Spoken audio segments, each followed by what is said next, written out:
What's up? This is Gabe Miller here on behalf of Akai Pro to show you the new update for the Akai FORCE that just went into open beta today.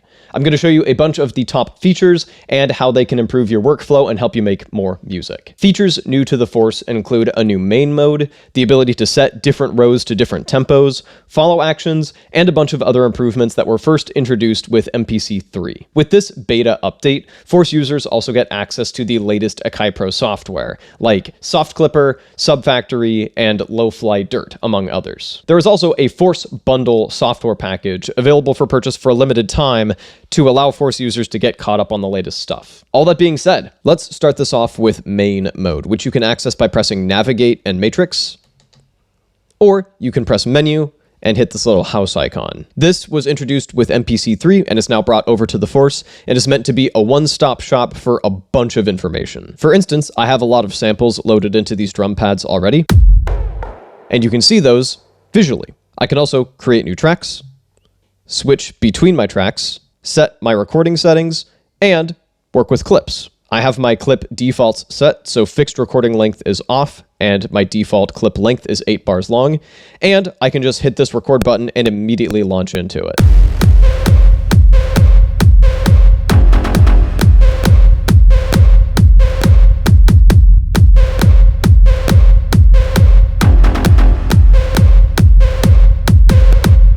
I took my sweet time to hit the stop button, so that clip is 9 bars long, so I can just double tap to edit my clip, shorten that to 8 bars, and I can work with my grid if I need to. Let's go back to the main mode. And here's a really handy feature.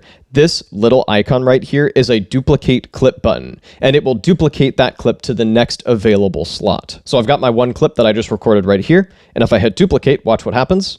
Bink, it bumps down to here, and immediately activates that new clip. So now, I can just keep building.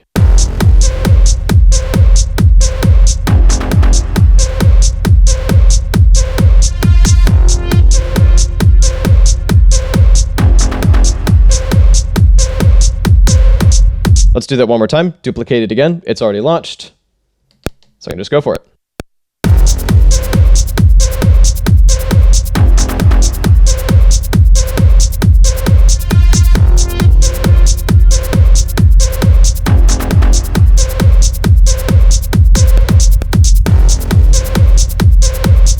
Now that I've got some drums established, let's move to that plugin track we created earlier. I can change my plugin from here. So let's use one of the new Native Instruments ones. I can swap out my preset directly from here, or I can edit the plugin using this little icon. So I want to switch this delay to an octave delay, go back to main mode, and now for one of my favorite little features, this little icon, accessible from both of these, bink, creates a new clip and launches it automatically. So now,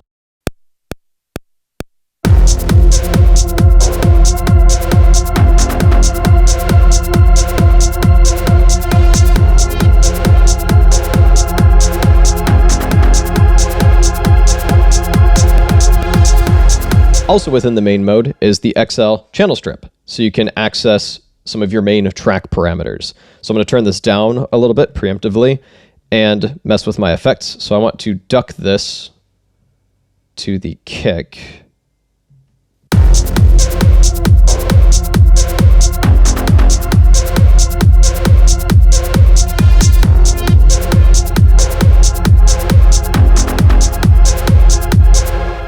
And if I go into here, I can swap the order of the plugins. I can also work with my outputs. So I know right off the bat, I want to put a limiter on the master. And while we're talking about mixing, it's also worth mentioning that I can mute and solo tracks directly from here. Let's create another plugin track. In this case, I'm going to pick Jura, and I know the preset that I want. So let's pull that up. It's also worth mentioning that if you hold this down, you can access your track settings.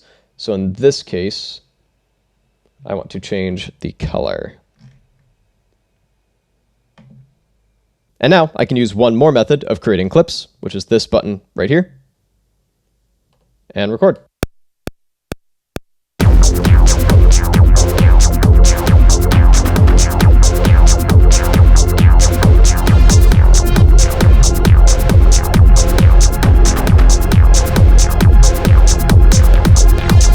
And while we're at it, let's add an instance of Soft Clipper.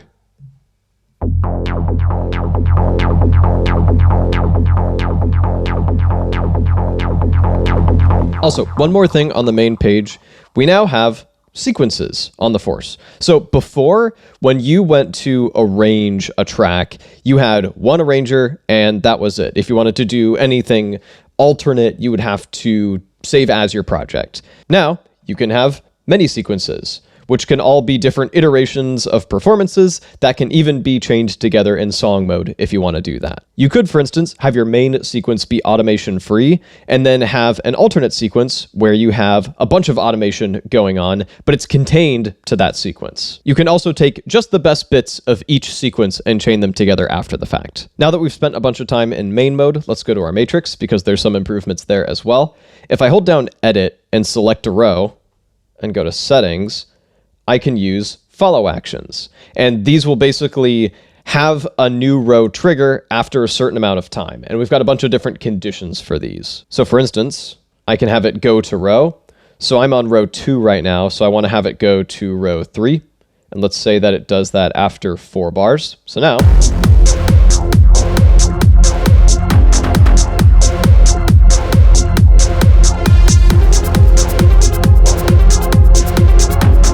so that can be useful for things like short little fills that you immediately need to get to another part on, or you can go ham with it and go to random, either including the row that you're on or not including the row that you're on. So if you're a little stuck on song structures, this has got you covered.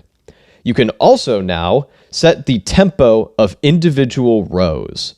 So for this one, I'm going to set it to 135 BPM, and this one that I've set up in advance, I have set to 98 BPM. So this is doing one thing,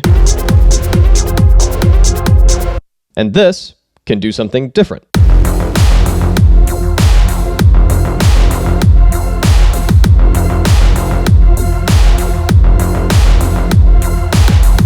This somewhat ridiculous sound from the drop that you just heard is a good opportunity to show you an improvement to sample layering. We now have 8 layers of samples that can be configured in multiple ways.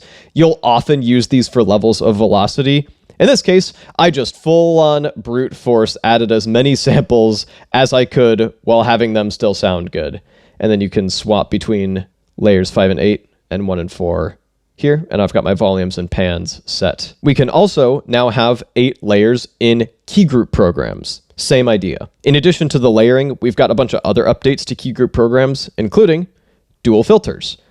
These can be your kind of basic low-pass filters or funky shapes like this vocal filter.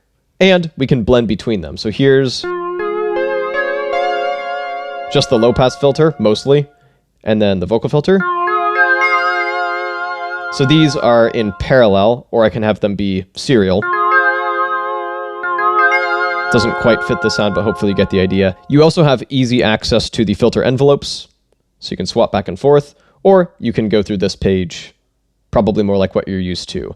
And envelopes have also been updated. We also now have 4 LFOs, so 2 global LFOs here, and a full mod matrix, which is lovely to see here. So I have global LFO 1 doing just a little bit of pitch warbling, and then global LFO 2 rocking the filter blend back and forth, and these are in parallel. We also have a brand new tab, which is unison or a harmonizer. This one's fun. So you've got multiple layers of harmonizer to choose from, and in this case, I've got mostly octaves, and you can control the mix here. And then more controls for your harmonizer here. So you can even offset stuff a bit if you want to. For instance, let me just put this here. And in that case, that's synced to my project tempo. Plus, utilities have been expanded, so this is where Portamento lives now. You've got your pitch bend, voice controls, all that kind of stuff. A couple more things to mention. Stem separation is now available on the Force. And one more thing, there is a handy new streamlined way to export your individual drums.